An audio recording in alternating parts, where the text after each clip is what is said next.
إنه لقرآن كريم. هذه هي آخر آية في كتاب الله، رقمها 77، وقد جاءت في سورة الواقعة تحمل في طياتها سرا عجيبا.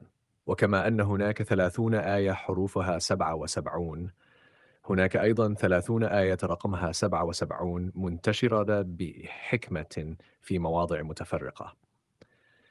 واللافت أن آية رقم 77 في سورة طه تقول: ولقد أوحينا إلى موسى أن أسري بعبادي فاضرب لهم طريقا في البحر يبسا لا تخاف دركا ولا تخشى. طه. وينتهي طريق موسى عليه السلام للنجاة مع آية رقم 77 في سورة الواقعة.